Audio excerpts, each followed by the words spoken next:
So hi guys, how are you today? I hope you have a good Christmas and New Year. So guys, I was thinking about doing a video about my experience, or we'll just say the subjects from EN to RN. What subjects are being accredited and what subjects do you have to do when you do the RN course online. So I'm doing my RN at the moment guys, and from EN course to RN, I got like 9 subjects credited all up. So total subjects to do when you do an RN is 20 subjects all up. So that includes major and minor subjects.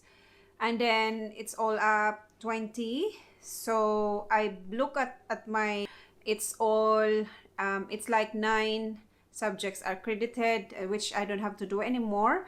And then I have to do 11 subjects, which includes aged care, mental health, pathophysiology and pharmacology, acute care, child and adolescent, chronic and complex, primary health care, managing deteriorating patients, which I'm going to be doing next month, transition to practice, theory to practice, and evidence-informed practice, which is the research, I believe. So each subjects, guys, you have 3 months to do it. Like every session is like 3 months to complete the subject. So it's up to you if you're gonna take either 4 subjects all up, or as that's full time, or you will do 2 part-time. So far I've done 1 2 3 4 5 6 7. So far I've done 7 subjects, and I've started at 2019, November 2019. So last year, and then November 2019. So halfway there, I got 4 more subjects to do. So I'm doing 2 subjects every session, because the assessments, guys, I'll talk about assessments in a minute.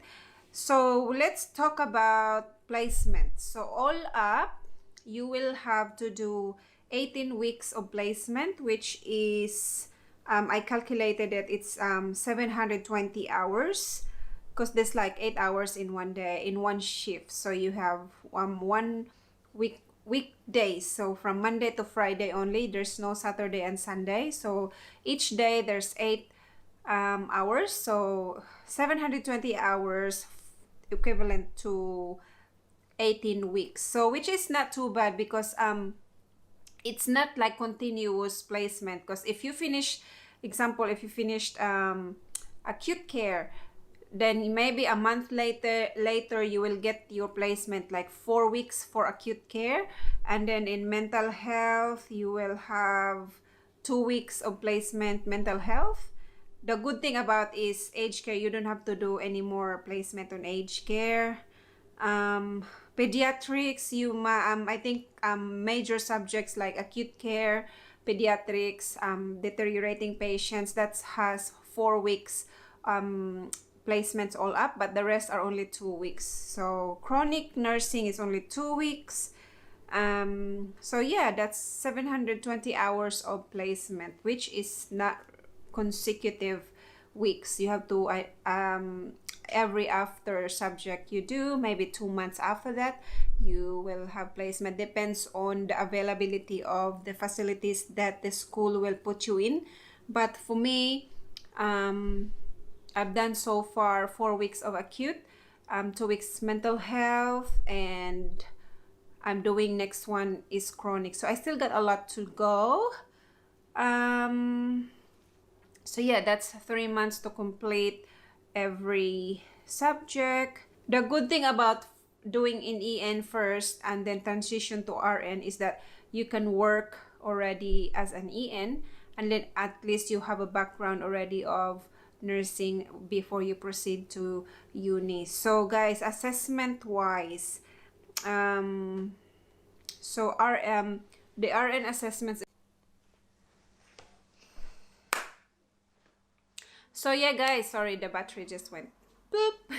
Anyway, so if you want to learn more about the transition from EN to RN, guys, just let me know. And it's pretty much different from when I did my EN course in like TAFE. It's like a institution, but it's not a university. So the assessments in the uni, like when you do your RN, is very different because they really stick to referencing guidelines like APA referencing. You really have to follow all those steps in putting up your references. Like they're very strict with what references you're using, if it's reliable source or just from Google, something like that. So they're very strict with referencing.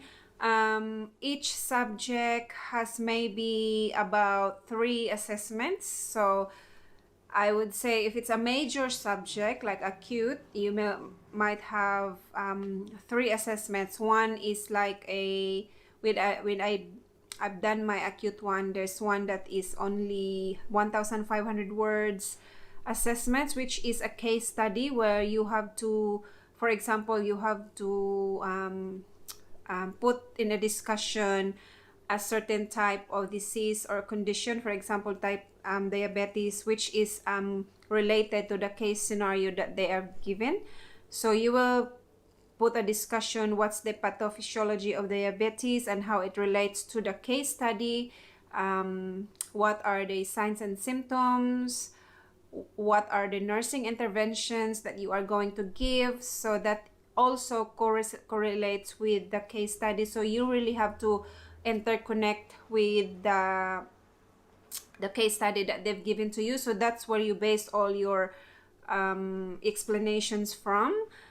So yeah, that's maybe 1,500 words for the acute one. And then there's a second part of the assessment, which is usually number 2, assessment 2, where you have to explore more in-depth explanation about case study 1, which is, yeah, you have to explain more further in depth about that kind of disease and how they correlates with each other, or like comorbidities and everything, something like that. So the assessment 2s should be about maybe more like 2,500 words, the most 3,000 words. So you have to have like at least an introduction, discussion, and the conclusion, and your grammar and everything in there should be correct.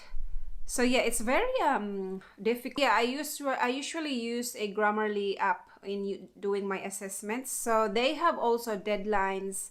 When you do assessments, there are also deadlines which you only submit through the online portal for students. So we have an online portal for students, because I'm doing an online RN, like I'm doing it online, and we just have to have residential schools every subject, especially major subjects. So in acute care, we have 3 days residential school, which I have to go and drive 3 hours from here to attend the lab days for 3 days.